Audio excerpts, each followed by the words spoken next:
वेद कांड 14 सुक्त 2 मंत्र 14 ईश्वर वाणी है कि नारी उपजाऊ धरती के समान है। जैसे भूमि में उत्तम बीज डालकर उत्तम अन्न उत्पन्न किया जाता है, वैसे ही ब्रह्मचारिणी बलवती स्त्री के साथ ब्रह्मचारी वीर्यदान कर उत्तम बीज डाले ताकि उत्तम संतान उत्पन्न हो सके।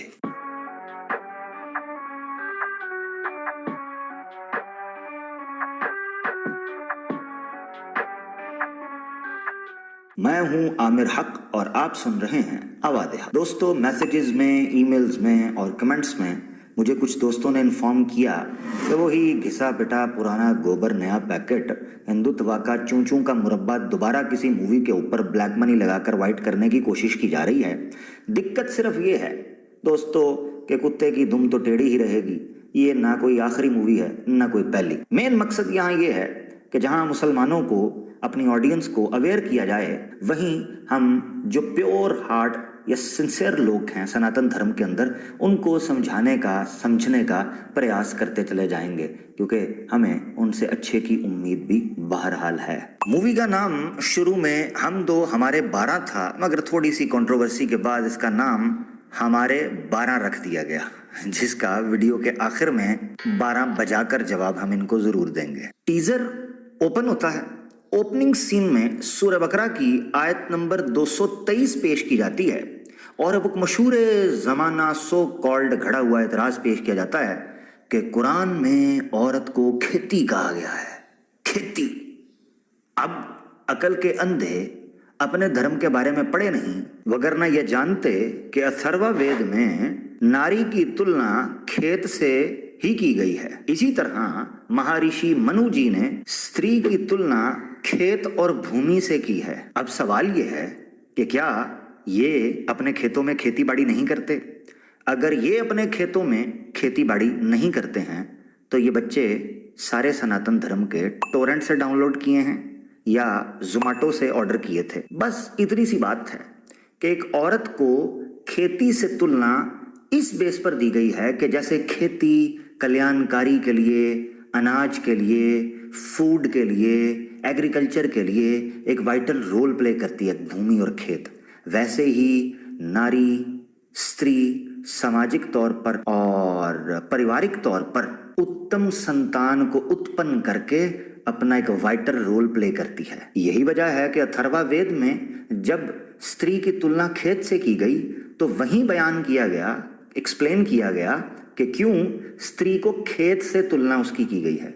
जैसे खेत में उत्तम बीज डालने पर उत्तम फल उत्पन्न होता है, वैसे ही स्त्री के इस खेत में उत्तम वीर्य डालने पर उत्तम संतान उत्पन्न होने के चांसेस बढ़ जाते हैं। दूसरा स्टेटमेंट ये सामने आता है कि औरत अगर हमल की हालत में भी हो और मर्द उसको बुलाए तो उसे ना करने की इजाजत नहीं है। ना तो कुरान में और ना हदीस में किसी जगह पर भी इस मसले पर कोई बात की गई है। ऐसा कहा ही नहीं गया कि मर्द अगर इस हालत में बुलाए तो तुम्हें इजाजत नहीं है कि तुम ना कर सको। Point number 1। दूसरी चीज ये है कि इस पर उलमाए दीन के फतावा मौजूद हैं कि अगर कोई मेडिकल इशू हो, जेन्युइन रीजन हो, तो दोनों रजामंदी के साथ इस सारे लंबे अरसे के अंदर जितनी देर में वो गर्भवती रहेगी, ब्रेक ले सकते हैं सेक्सुअल इंटरकोर्स से। तीसरी चीज, इस सारे समय में अगर औरत अपने मर्द को ना बोलती है, ऐसी सूरत में भी इस्लामिक लॉ के मुताबिक पति अपनी पत्नी के ऊपर हाथ नहीं उठा सकता। कुरान ने उसको बिल्कुल भी इजाजत नहीं दी, हदीस ने उसको बिल्कुल भी इस चीज के ऊपर इजाजत नहीं दी है।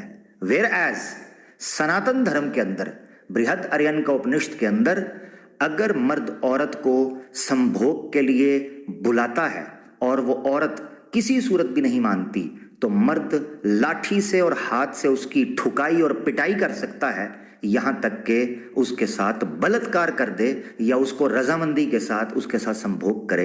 ऐसा इनके शास्त्रों में लिखा है। तीसरा पॉइंट, औरत सिर्फ और सिर्फ अपने शौहर की फर्माबरदारी के लिए पैदा की गई है। पूरे कुरान में और पूरी अहादीस के जखीरे में जिसमें यह इशारा मिलता हो कि औरत को खावंद की फरमाबरदारी के लिए पैदा किया गया है। वेरी इंपॉर्टेंट पॉइंट, पैदा किया गया है। कुरान में साफ तौर पर कहा गया है सूरह ज़ारियात के अंदर कि जिन्नो इंस की तख्लीक का वाहिद मकसद अपने ईश्वर के आज्ञा और उपदेश का और उसके धर्म का पालन करना था। ये तो था इस्लाम का मौक़िफ़। अब जानते हैं सनातन धर्म में। सनातन धर्म में बृहद आर्यन का उपनिषद में लिखा है कि प्रजापति यानी कि ब्रह्मा ने औरत की उत्पत्ति केवल इस कारण की थी कि मर्द का वीर्या टिप टिप बरसा टप का वीर्या, उसके लिए कोई जगह नहीं मिल रही थी, कोई बाउल, कोई ग्लास, कोई कप नहीं मिल रहा था। तो प्रकृति ने औरत को उत्पन्न किया ताकि वहां पर मर्द का वीर्या स्टोर किया जा सके। यह है औरत की उत्पत्ति का कारण सनातन धर्म में। चौथा पॉइंट, अल्लाह रब्बुल इज्जत की तरफ से मर्द इस दुनिया को सबसे बड़ा तोहफा है। पूरे कुरान के अंदर, पूरी अहादीस के ज़ख़ीरे के अंदर कोई ऐसी चीज़ और प्रमाण आपको नहीं मिलता जिसमें सिर्फ मर्द को अल्लाह रब्बुल इज्जत का तोहफा कहा गया हो। कहीं भी नहीं है। बल्कि जब कभी क्रिएशन और तख्लीक के एतबार से इंपॉर्टेंस बयान की गई तो दोनों को एक जगह पर रखकर इंसान को मुखातिब किया गया। लक़द ख़लक़नल इंसान फ़ी अहसनि तक़वीम वलक़द कर्रमना बनी आदम। कभी भी औरत को मर्द से अलहदा कर कर मर्द को इस एतबार से फजीलत नहीं दी गई कि वो अपनी नेचर में मेल है, इसलिए नहीं। कुरान में जिन जगहों पर मेल को फजीलत दी गई है वो उसके कर्म और उसकी ड्यूटी और उसकी रिस्पॉन्सिबिलिटी की वजह से है, ना कि उसके मेल होने की वजह से। जबकि सनातन धर्म में महापापों का होलसेल भंडार स्त्री को इसलिए कहा गया है कि वो यूनियों से गुजरकर स्त्री पैदा हुई है। पांचवा पॉइंट, शोहर मजाजी खुदा होता है और मजाजी खुदा की नाफरमानी कुफर है और कुफर की सजा मौत। ये दोनों एंड्स बिल्कुल गलत हैं अपनी बेस के अंदर। ना तो हर कुफर की सजा मौत है, वरना हर काफिर की सजा मौत होती, जबकि कितने ही काफिर हैं जो इस्लाम में जिंदा रहे, तारीख गवाह है। और दूसरा एंड के शोहर मजाजी खुदा होता है, पूरे कुरान और हदीस के ज़ख़ीरे में कहीं ये टर्म मर्द के लिए यूज नहीं हुई। अल्हम्दुलिल्लाह, इस्लाम वो वाहिद दीन है, तमाम अदयान बातिला में एक वाहिद हक दीन है कि जिसका ईश्वर अल्लाह खुदा माबूद सिर्फ एक है, वही हकीकी है।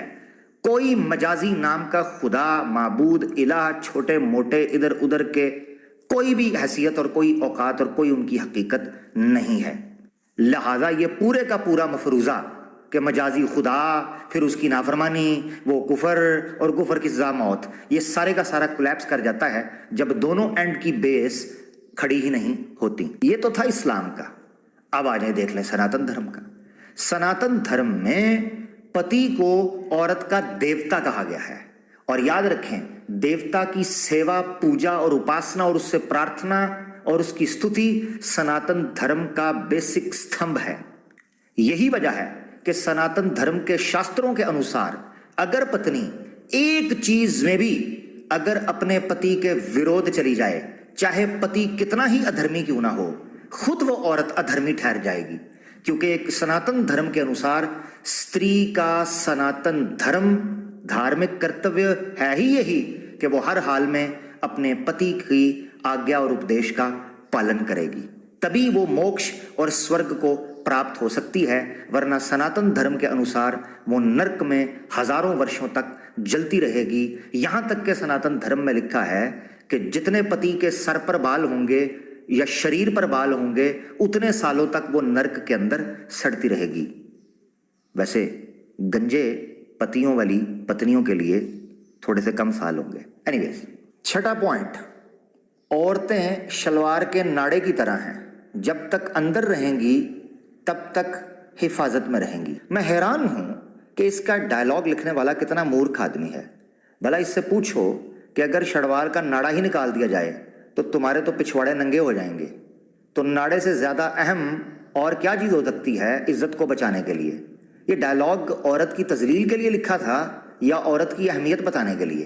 कुरान और सुन्नत इसका कोई ताल्लुक नहीं है। हाँ, सनातन धर्म के अंदर चूंकि लुंगी का रवाज है तो वो तो हवा चलने से भी उड़ जाती है, चाहे आप कवारे हों या शादीशुदा। हमारे 12 का भी जवाब दिए देते हैं। नंबर 1, इस्लाम में किसी जगह पर भी ये नहीं लिखा कि आपको 12 बच्चे पैदा करने हैं, 10 करने हैं, 9 करने हैं, 8 करने हैं। ये औरत और मर्द दोनों की जिम्मेदारी है, क्योंकि उन्होंने उनकी तरबियत करनी है कि वो देखें उनको कितने बच्चे इजीली अवेलेबल हो सकते हैं और वो कैपेबल हैं उन बच्चों की तरबियत करने के लिए। वेयर एज सनातन धर्म के अंदर वेदों के अनुसार तो 10 पुत्र करने हैं, चाहे तुम्हें नियोग ही क्यों ना करना पड़े, और 11वां अपने पति को समझना है। मगर आज आपको बताते चलें कि खुद वेद के अंदर, ऋग्वेद में ट्रांसलेशन श्री राम शर्मा आचार्य जी की आपकी स्क्रीन पर है, कि जिसमें मनु की पुत्री एक साथ 20 बच्चों को जन्म देती है।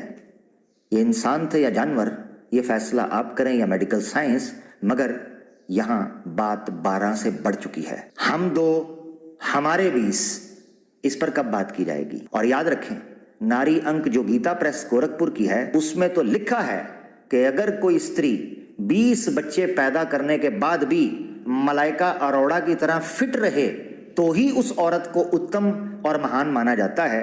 वरना ये खोखली किस्म की जो औरतें सनातन धर्म में दिखाई देती हैं, साड़ियां पहनकर बेचारी मोटी गोल गुलाटी, इस तरह की औरतों की वर्थ और वैल्यू सनातनी मर्दों की नजर में गिर जाती है। हम 2 हमारे 20, इस पर क्या कहिएगा?